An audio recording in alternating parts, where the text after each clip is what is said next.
గెలిచిన తరువాత కూడా ఓడిపోతామనే భయం అదెలా ఉంటుందంటారు? మహాభారతంలో ఒక కథ ఉంది. అచ్చం ఇలాంటిదే. విజయం సాధించినా కూడా మనసులో ప్రశాంతత లేకపోవటం, ఎక్కడలేని అనుమానాలు, భయం వెంటాడుతుంటే ఎలా ఉంటుందో చెప్తుంది. అసలు ఈ డొల్ల విజయం వెనక్కున్న మనస్తత్వశాస్త్రమేంటో ఈరోజు మనం పరిశీలిద్దాం. ఇక్కడే అసలు కథ మొదలవుతుంది. కౌరవులు రాజ్యాన్నైతే గెలుచుకున్నారో, కాని వాళ్ల మనసులో శాంతిని మాత్రం గెలవలేకపోయారు. ఓడిపోయిన పాండవులు ఎప్పుడు తిరిగొస్తారో, ఎలా ప్రతీకారం తీర్చుకుంటారో అనే భయం వాళ్లను ప్రతి క్షణం తినేస్తోంది. అవును, వాళ్ల విజయం వాళ్లకు అధికారాన్నిచ్చింది, కాని భద్రతనివ్వలేదు. సంపదను ఇచ్చింది, కాని ప్రశాంతతనివ్వలేదు. చూద్దాం, ఈ అభద్రతాభావం వాళ్లను ఎంతలా వెంటాడిందో. వాళ్ళు సాధించిన విజయం నిజానికి ఒక డొల్ల మాత్రమే. వాళ్ళు చేసిన పాపం ప్రతిరోజూ వాళ్ళను వెంటాడుతూనే ఉంది. సింహాసనం మీద కూర్చుని ఉన్నా సరే పాండవులెక్కడొచ్చి పడతారో అన్న భయంతో వణికిపోతున్నారు. మరి కౌరవుల ఈ భయానికి కారణమెవరు? అడవిలో ఉన్న పాండవులే. వాళ్లు భౌతికంగా చాలా దూరంగా ఉన్నా సరే వాళ్ల నీడ మాత్రం కౌరవుల కలల్లోకి కూడా వచ్చి వెంటాడుతోంది. సరిగ్గా నిద్రకూడా పోనివ్వడం లేదు. ఇక్కడ మనం ఒక విషయం గమనించాలి. కౌరవుల భయానికి, పాండవుల అసలు పరిస్థితికి అస్సలు పొంతనేలేదు. చూడండి, ఒకవైపు కౌరవులు భీముడు కోపం ఎలా ఉంటుందో, అర్జునుడి దగ్గర దివ్యాస్త్రాలున్నాయని ఊహించుకుంటూ వణికిపోతున్నారు. కాని మరోవైపు పాండవుల పరిస్థితేంటి? వాళ్లు అడవులో నిశ్శబ్దంగా కష్టాలు పడుతున్నారు. దీనిబట్టి అర్థమవుతోంది కదా, కౌరవుల భయం ఎంత పెద్దదో, వాస్తవానికి ఎంత దూరంగా ఉందో. ముఖ్యంగా అర్జునుడు. అతని శక్తిని తలుచుకుంటేనే వాళ్లకి భయం వేస్తోంది. అర్జునుడు దేవలోకం నుండి దివ్యాస్త్రాలు సంపాదించి తిరిగి వచ్చాడు.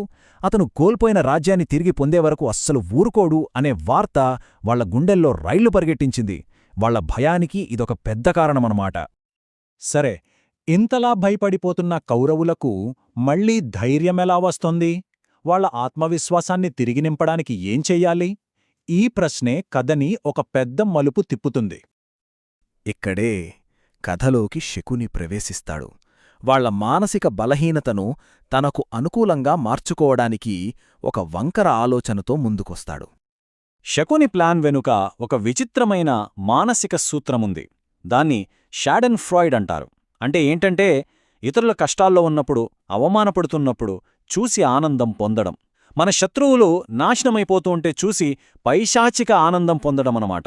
ఈ దుర్మార్గపు ఆనందం కోసమే శకుని ఒక ప్లాన్ వేశాడు. శకుని ప్లాన్ చాలా తెలివైంది, మోసపూరితమైంది. ఫస్ట్, అడవికి వెళ్లడానికి రాజు దగ్గర అనుమతి తీసుకోవాలి. రెండోది, ఎందుకు వెళ్తున్నారంటే పశువుల మందలను, లెక్కలను చూడ్డానికి అని ఒక సాకు చెప్పాలి. మూడోది, అక్కడ్నుంచి రహస్యంగా పాండవులు ఎక్కడుంటున్నారో అక్కడికి వెళ్ళాలి. ఇక నాలుగోది, వాళ్ల దీనస్థితిని కళ్ళారా చూసి, వాళ్లను చూసి నవ్వుకొని మానసిక ఆనందం పొందాలి. ఇది వాళ్ల ఆత్మవిశ్వాసాన్ని పెంచుతుందని శకునీ నమ్మకం. శకుని మాటల్లోనే వింటే, వాళ్ల కష్టాలని, ఆ దుస్థితిని నా కళ్లతో చూస్తే అప్పుడు నాకొచ్చే ఆనందమే వేరు. చూశారా? తన శత్రువుల బాధలో ఆనందాన్ని వెతుక్కోవడమే అతని వ్యూహం. మరి ఈ దుర్మార్గమైన ఆలోచనకు మద్దతు ఎక్కడనుంచి వచ్చింది? ఇంకెవరు? శకుని ముఖ్య స్నేహితుడు కర్ణుడు. ఈ ప్లాన్ వినగానే కర్ణుడు ఎలా స్పందించాడో చూద్దాం. కర్ణుడు ఏమాత్రం ఆలోచించలేదు. వెంటనే అద్భుతమైన ఆలోచన, నేను రాజుగారిని ఒప్పిస్తాను, మనం ఖచ్చితంగా వెళ్ళి వాళ్లం చూద్దాం అని అన్నాడు. దీనిబట్టి ఈ క్రూరమైన పనిలో శకునికి కర్ణుడు ఎంత అండగా నిలబడ్డాడో అర్థమవుతుంది.